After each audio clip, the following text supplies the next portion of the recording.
দিল্লির কোলে আশ্রয় নিয়ে তারা পোষ করছে, তারা আবারও চবল মারার চেষ্টা করছে। আপনাদেরকে বলে দিতে চাই, এটা আমাদের প্রজন্মের লড়াই। ৭১-এর আগে থেকেই ব্রিটিশ বিরোধী আন্দোলন থেকে শুরু করে ৭১-এর মহান মুক্তিযুদ্ধ থেকে শুরু করে ৯০-এর গণ অভ্যুত্থান হয়ে ২৪-এর এই ছাত্র জনতার অভ্যুত্থান, সর্বক্ষেত্রে এই রামমঞ্চ হয়ে লক্ষ্মীপুর বৃহত্তর নোয়াখালী অঞ্চলের মানুষের অনেক অবদান রয়েছে। আমাদের পূর্বজরা গণতন্ত্র বৈষম্যহীন একটি রাষ্ট্রের জন্য লড়ে গেছেন। আমি তাদের এই উত্তরসূরি।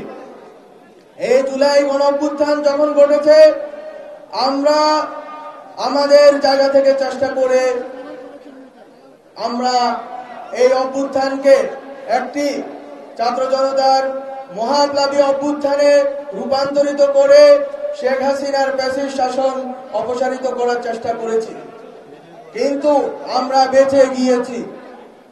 আমাদের মধ্য থেকে লক্ষ্মীপুরের ১৭ জন মানুষ ছাত্র জনতা শহীদ হয়েছেন, আমরা তাদেরকে আর পাবো না। আমাদের মধ্য থেকে রামগঞ্জের ৬ জন ছাত্র জনতা শহীদ হয়েছেন, আমরা তাদেরকে আর পাবো না। কিন্তু তাদের যেই স্পিরিট, তাদের যেই ফ্যাসিবাদ বিরোধী চেতনা, সেটা আমাদের মধ্য দিয়ে প্রবাহিত হবে। আমরা তাদেরও উত্তরসূরি। তাদের যেই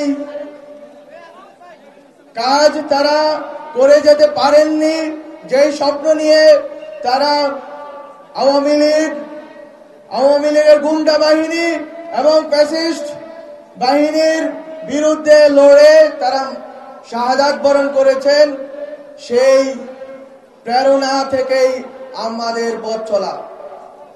আমরা বলতে চাই, আমরা জুলাই গণ অভ্যুত্থানের ভিতর দিয়ে একটি নতুন রাষ্ট্র গঠনের সুযোগ পেয়েছিলাম, কিন্তু আমরা দেখতে পাচ্ছি আমাদের মধ্যে ঐক্যের ঘাটতি রয়ে গেছে।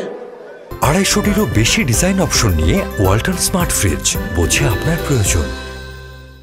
আমরা এখনো বুঝতে পারিনি আওয়ামী ফ্যাসিজম শুধুমাত্র রাজনৈতিকভাবে পরাজিত হয়নি, হয়ে তারা নিঃশেষিত হয়ে যায়নি, বরং দিল্লির কোলে আশ্রয় নিয়ে তারা পোষ করছে, তারা আবারও চবল মারার চেষ্টা করছে। আপনাদেরকে বলে দিতে চাই, এটা আমাদের প্রজন্মের লড়াই, আমাদের ছাত্র তরুণদের লড়াই। এটা বাংলাদেশের ফ্যাসিবাদ বিরোধী জনগোষ্ঠীর রাজনৈতিকভাবে স্বাবলম্বী এবং সার্বভৌম হয়ে ওঠার লড়াই। কোনোভাবে যদি আবার আওয়ামী লীগ দিল্লির কোলে আশ্রয় নিয়ে যদি আমাদের দিকে আবারও চোখ রাঙাতে চায়, আমরা কি বসে থাকব? আমরা কিন্তু বসে থাকবো না। আমাদের শহীদদের পথ অনুসরণ করে আমরা শাহাদাতের রাস্তা বেছে নিব। আমরা আবার লড়াই করব।